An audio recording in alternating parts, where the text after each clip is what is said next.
They aired once and then quietly disappeared. So why do people still remember them decades later? These weren't supposed to be horror. They were prime-time specials, watched by families, kids, everyone. But something about them felt wrong, unsettling, almost like they crossed a line no one noticed at the time. Tonight, we're uncovering the broadcasts that left viewers disturbed, and the one that may have gone too far to ever air again, the Halloween that almost wasn't, 1979. It doesn't feel like a normal Halloween special, and that's exactly why people remember it. On the surface, it's simple. Dracula tries to cancel Halloween, and a group of classic monsters step in to bring it back. It sounds playful, safe, even a little silly, exactly what you'd expect from a seasonal broadcast. But the execution tells a different story. The sets feel empty, too quiet. The lighting is flat, yet somehow unnatural.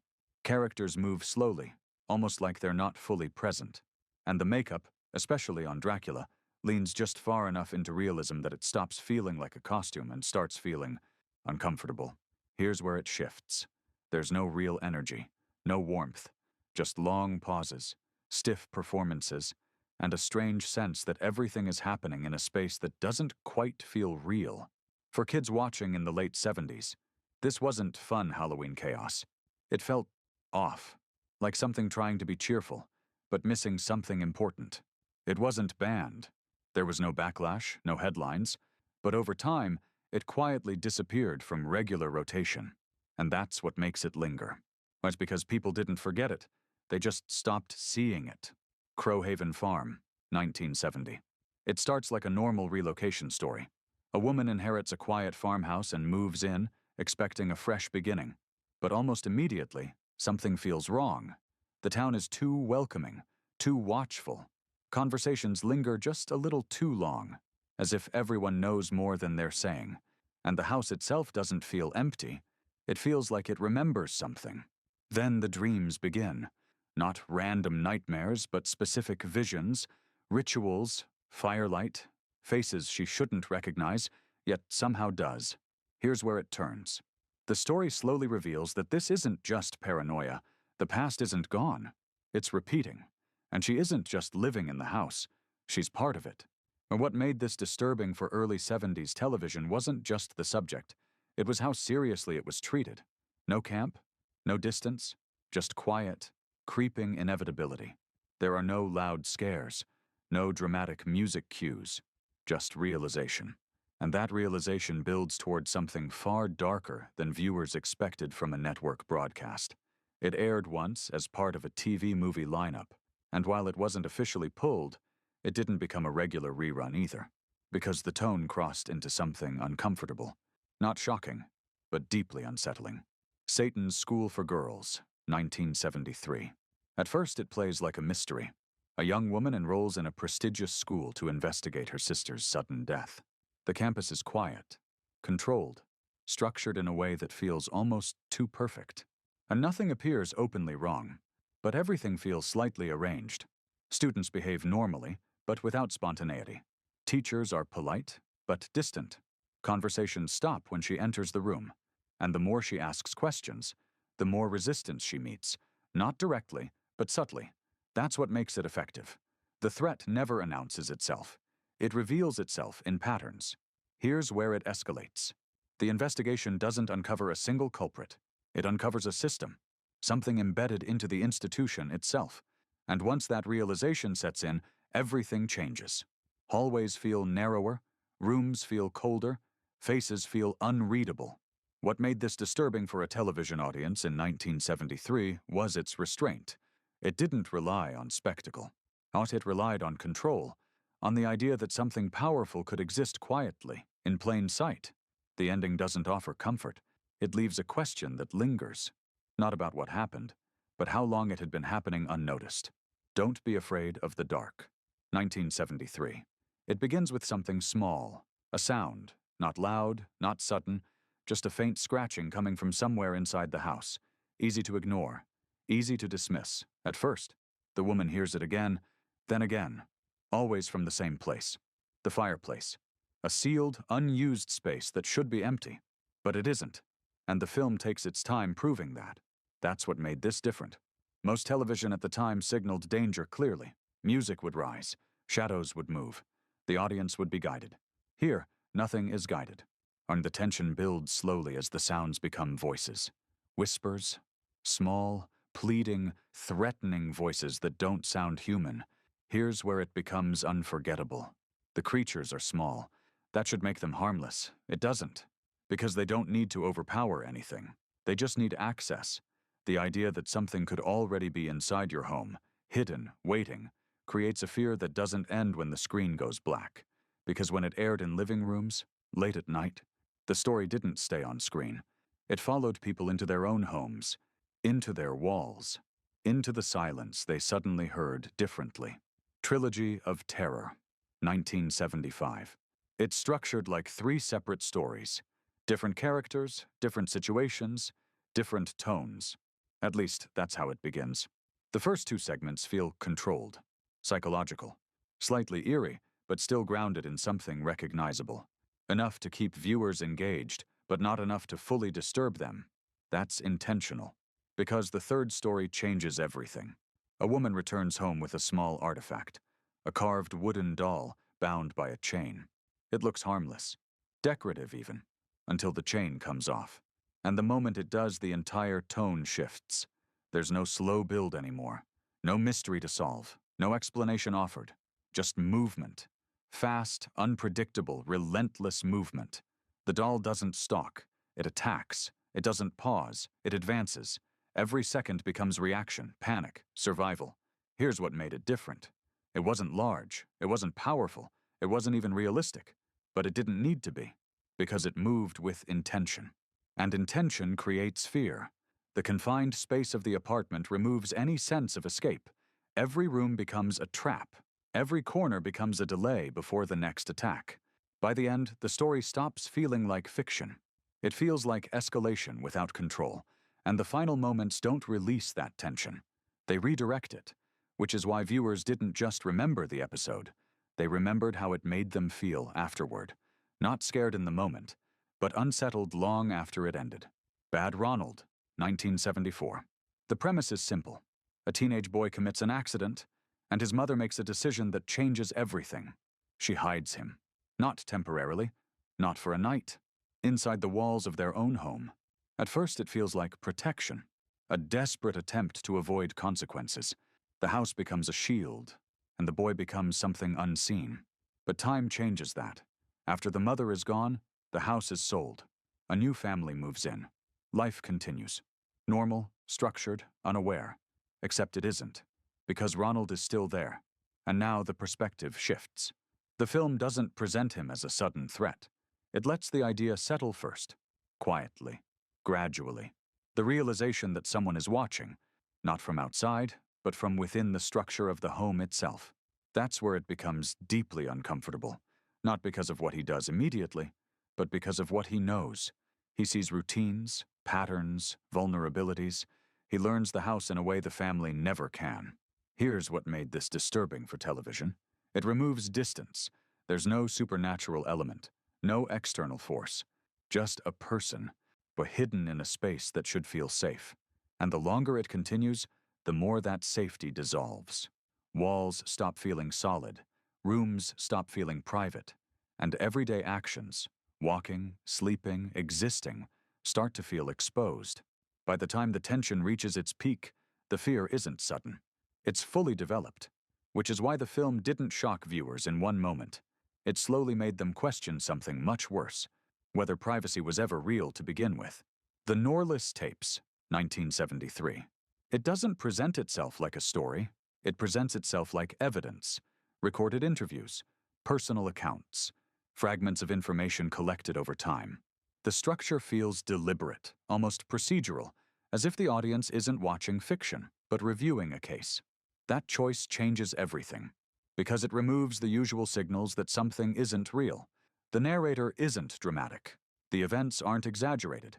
Everything is delivered with restraint, as though the details are being documented rather than performed. Here's where it becomes effective. Each case builds on the last.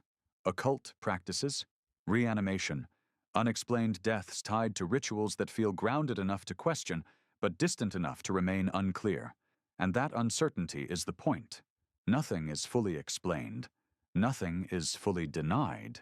The lack of resolution becomes its own form of tension, because instead of telling the audience what to believe, it leaves space for interpretation. And that space is where discomfort grows. For television audiences in the early 70s, this format was unfamiliar. Horror was expected to be contained, to have boundaries, but structure and a clear separation from reality. This didn't offer that. It blurred presentation with plausibility, which meant viewers weren't just reacting to what they saw, they were processing what it implied, that something could exist without confirmation, without visibility, without closure. And once that idea is introduced, it doesn't end with the broadcast. It continues, quietly, in the background, exactly where the film suggested it would be. Gargoyles, 1972. It begins like an investigation. A father and daughter travel into the desert, researching legends, stories about creatures that exist outside recorded history. At first, it feels academic, detached, something that belongs in folklore, not reality. Then the tone shifts, not suddenly, but unmistakably. The creatures aren't revealed all at once, or they appear in fragments, movement in the distance, shapes that don't fully register, glimpses that feel incomplete. And that's what makes them effective. They aren't introduced. They emerge. Here's where it becomes unsettling. The design avoids exaggeration. The creatures aren't polished or stylized. They feel raw, physical, imperfect in a way that suggests they could exist outside the frame. Their movements are deliberate, not chaotic, not theatrical, purposeful, which gives them presence. And presence creates weight. As the story progresses, the idea expands. These aren't isolated beings. They're part of something older, structured, organized in a way that mirrors human systems, but without human behavior. That contrast builds tension, because it removes familiarity. For audiences at the time, this wasn't just another monster story. It felt like exposure, like something hidden was being shown too clearly. And because the film treated its subject seriously, without humor, without distance, it reinforced that feeling. By the final act, the question isn't whether the creatures are dangerous. It's whether they've always been there, watching, waiting, existing just outside visibility, which is why the film didn't rely on a single moment to disturb viewers. It created an idea and left it unresolved. The Screaming Woman, 1972. It starts with a claim no one believes. An elderly woman insists she can hear someone buried beneath her garden. Not a noise, not an animal. A voice. Faint, desperate, repeating the same plea. At first, it's dismissed immediately. Age, isolation, imagination. The people around her don't investigate. They reassure. On calm explanations replace action. And that's where the tension begins. Because the audience hears it too. Not clearly, not constantly, but just enough to question what's real. Here's what makes it unsettling. The film never confirms the truth outright. It doesn't rush to reveal anything. Instead, it lets doubt grow. Scene by scene, the possibility shifts. From impossible to unlikely to something that can't be ignored. And as that shift happens, the stakes change. If she's wrong, nothing happens. But if she's right, time matters. That idea drives the entire narrative. Every delay feels heavier, every dismissal feels dangerous. And the horror isn't visual. It's temporal, a race that no one acknowledges is happening. For television audiences, this kind of restraint was unusual. There are no monsters, no sudden violence, or just a single question stretching across the entire runtime. Is someone actually down there? By the time the answer comes, it doesn't feel like a twist. It feels like consequence, because the real fear wasn't the possibility of someone being buried alive. It was how easily that possibility was ignored. And once that idea settles in, the film doesn't need to do anything else. The damage is already done. Killdozer, 1974. The threat is visible from the beginning. A bulldozer sits on an isolated island, part of a routine construction job. There's nothing unusual about it, just another machine doing its work. Until it isn't. After a strange energy source is uncovered, the bulldozer changes. Not physically, not in a way that's obvious, but in behavior. It moves when it shouldn't. It starts without command. It responds to nothing and everything. Here's what makes it effective. The film never over-explains the force behind it. There's no detailed origin, no scientific breakdown, just a presence, something that has taken control. And that lack of explanation creates unpredictability, because without rules, there are no limits. The workers quickly realize they aren't dealing with malfunction, they're dealing with intention, and intention transforms the entire situation. The bulldozer doesn't wander, it targets, slowly, directly, without hesitation. That's where the fear builds. It's not fast, it doesn't chase in panic. It advances with certainty, knowing that nothing around it can truly stop it.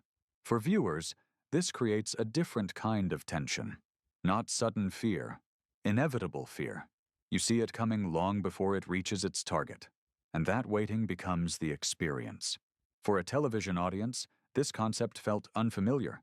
Machines weren't supposed to feel aware, they weren't supposed to decide. But here, the machine doesn't just act, it chooses. And once that idea is introduced, the scale expands beyond the story, because the question shifts from what the bulldozer is doing to what else could do the same thing.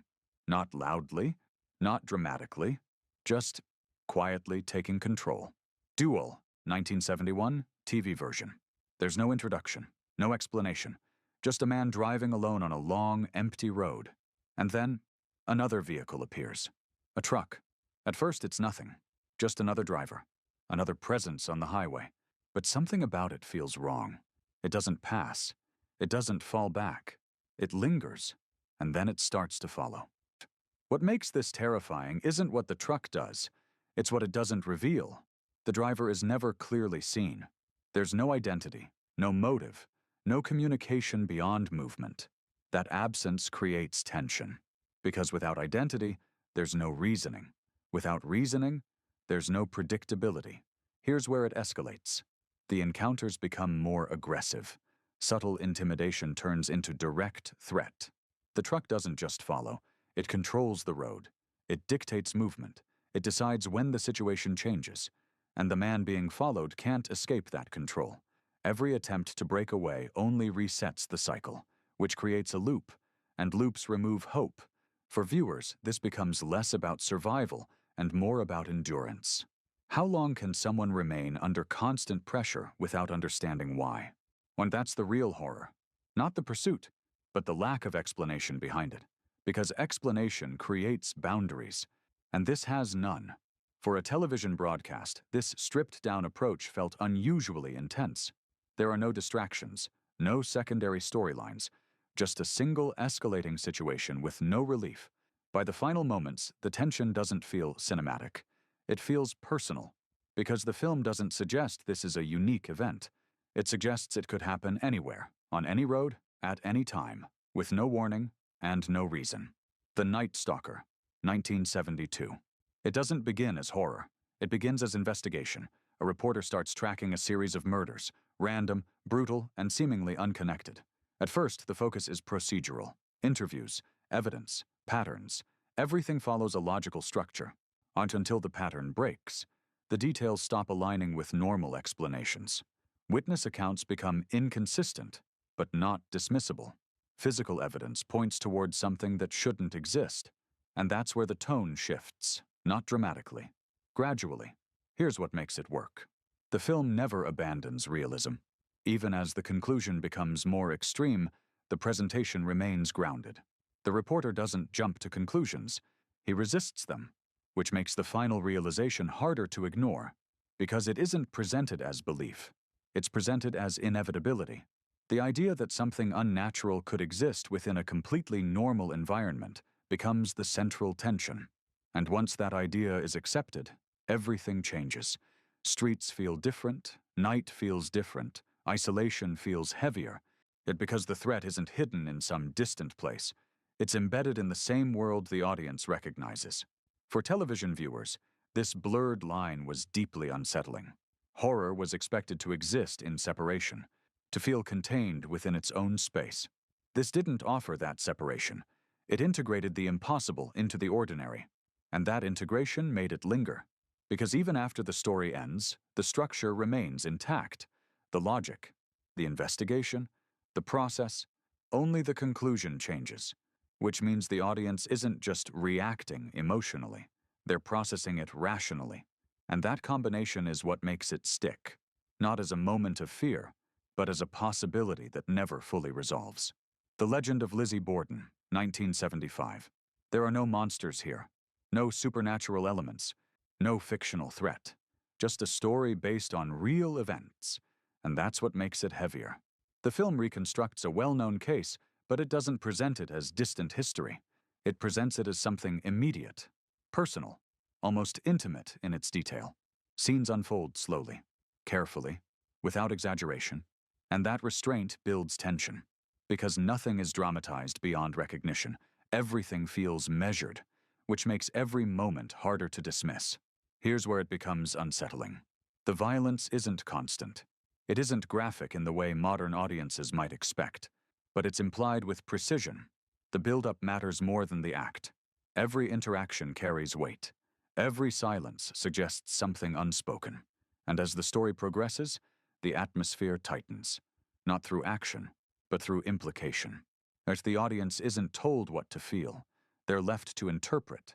And interpretation creates discomfort, because there's no clear resolution, no definitive answer that removes uncertainty. Instead, the film ends with ambiguity intact, and that ambiguity becomes the lasting effect. For a television audience, this approach felt unusually intense. Real-world violence wasn't typically presented with this level of seriousness and psychological focus. It wasn't about shock. It was about proximity. The idea that something this controlled, this quiet, could exist within an ordinary household. And once that idea settles, it doesn't leave. Because the story doesn't provide distance, it removes it, leaving viewers not with fear of what they saw, but with uncertainty about what actually happened. The Deadly Tower, 1975. And it doesn't feel like a dramatization. That's the first thing people noticed. This wasn't a fictional story inspired by events. It was a direct reconstruction of something real, recent, recognizable, and still fresh in public memory. And that changes how it's experienced. From the beginning, the film avoids exaggeration.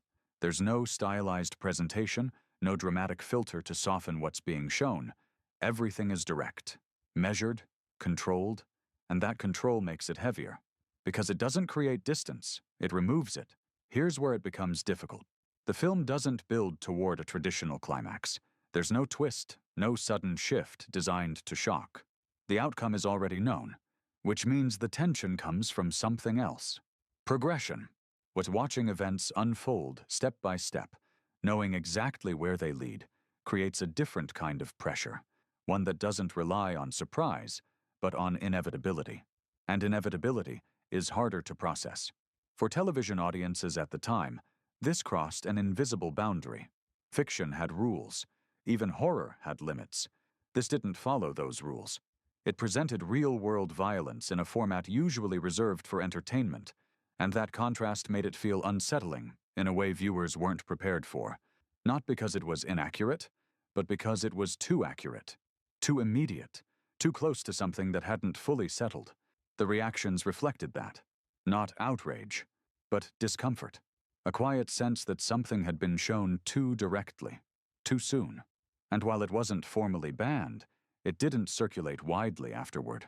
Because some broadcasts don't disappear due to controversy.